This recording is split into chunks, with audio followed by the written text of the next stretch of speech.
Si tu souffres de kilos émotionnels, c'est qu'il y a de fortes chances que tu portes des blessures émotionnelles, de l'abandon, voire de l'humiliation. Certainement que tu souffres de manque affectif, de manque d'estime de toi-même, de manque de sécurité interne, d'un vide existentiel, d'un vide intérieur. Et pour le coup, par voie de conséquence, ces vides vont influencer ton rapport à la nourriture et du coup le fait de manger, de se remplir, de combler, de se rassurer. C'est des réponses traumatiques à ces blessures émotionnelles. Donc si tu veux te soigner de ces blessures émotionnelles, te libérer de tes kilos émotionnels, c'est très important que tu apprennes à t'aimer. Alors ça veut dire quoi? S'aimer, eh bien, ça veut dire ne plus se mettre de côté. Ça veut dire vraiment s'apporter du respect, s'apporter de la considération. Ça veut dire aimer assez tes vérités, tes projets, tes envies, tes émotions pour répondre présent par rapport à tout ça.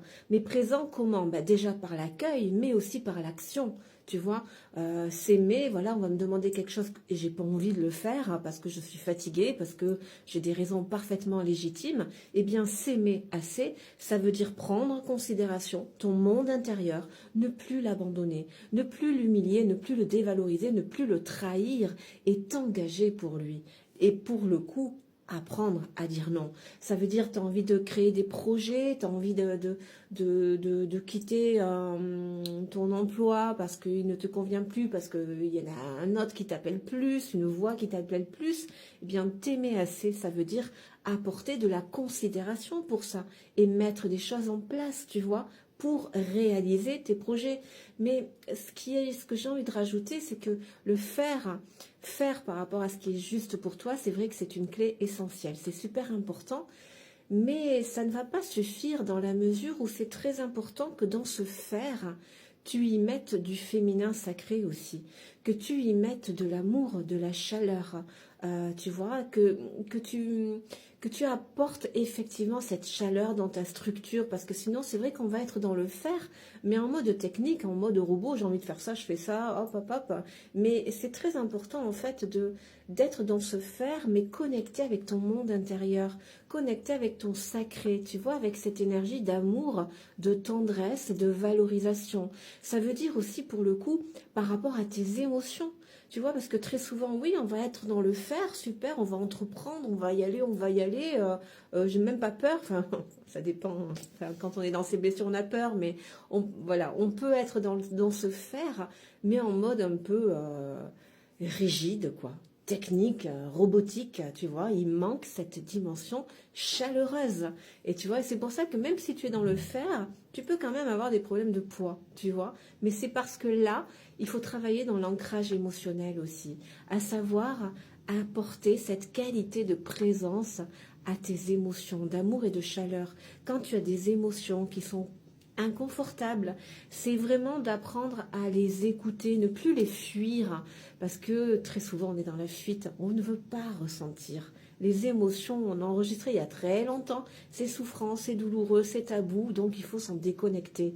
Donc c'est pour ça que tant que tu ne te connectes pas à tes émotions, même si tu es dans le faire, que tu t'exauces, eh bien tu peux encore avoir des problèmes de poids, mais parce qu'il manque encore cette guérison intérieure et profonde, à savoir cette qualité de présence que tu apportes à tes émotions, à savoir communiquer avec elles. Voilà, tu parles à ton monde intérieur. Alors aujourd'hui, comment tu te sens? Qu'est-ce que tu ressens? Qu'est-ce que tu ressens comme émotion? Et puis tu les écris si ça t'aide. Ça te permet de les ancrer. Ça te permet de leur offrir cette qualité de présence, cet engagement.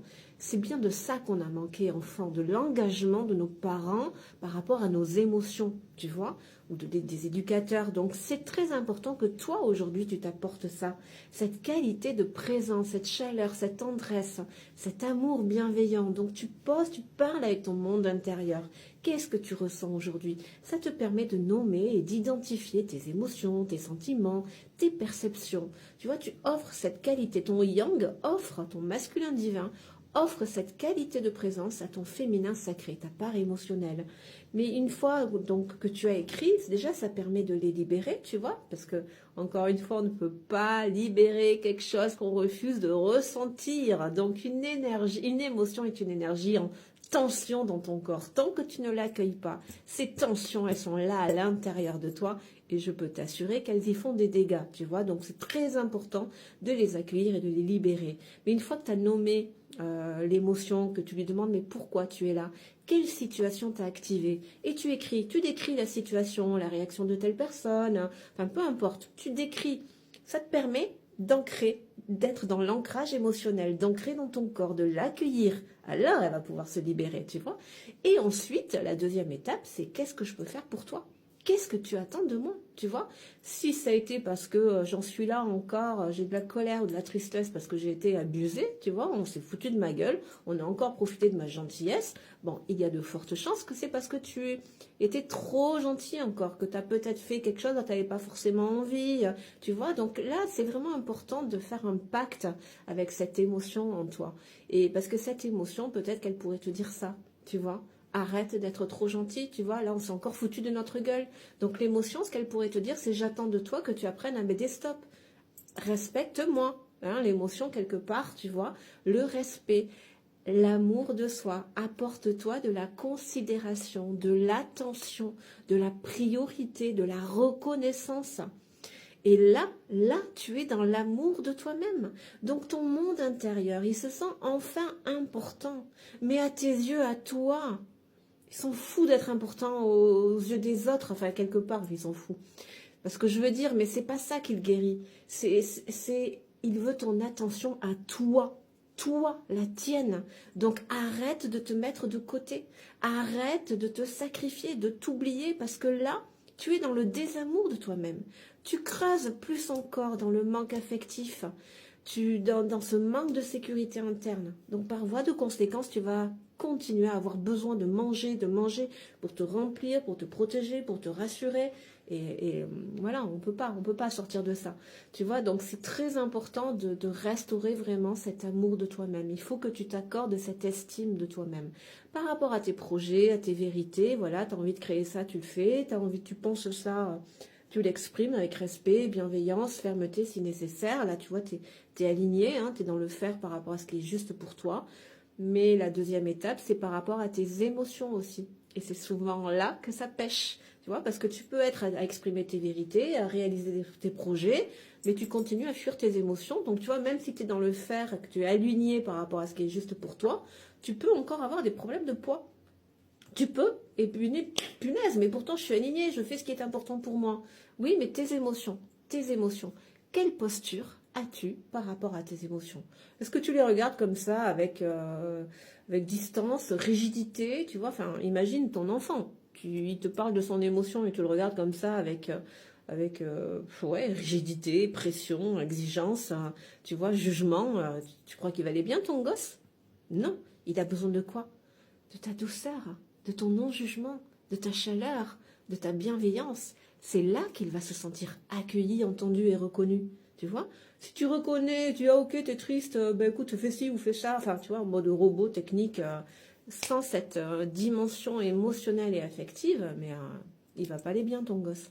Ben, ton enfant intérieur, c'est pareil. Ton monde intérieur, c'est pareil. Ça, c'est très souvent la dernière étape, j'ai envie de dire, dans notre chemin d'évolution, c'est cet ancrage émotionnel, cette qualité de présence que tu offres à ton monde émotionnel, tu vois. Et là, pour le coup, tu travailles dans les profondeurs, mais vraiment dans les profondeurs de tes blessures, abandon, humiliation. Tu viens vraiment rassurer ta structure de ta qualité de présence. Tu restaures cet attachement sécure. Ton monde intérieur, c'est comme s'il te disait ça, mais enfin tu es là, tu m'entends et je peux compter sur toi. Donc c'est là où tu renforces cet attachement sécure. Tu sors de l'attachement évitant, éviter des émotions, notre monde intérieur, tu sors de l'attachement anxieux, tu deviens pour toi-même un port d'attache solide. Donc tu ne le cherches plus à l'extérieur, ce port d'attache solide. Et c'est ce qui libère toutes les relations. Parce que là, pour le coup, tu es dans vraiment de l'amour inconditionnel, tu vois. L'autre, tu l'utilises plus pour te rassurer. Tu t'apprends à te rassurer seul.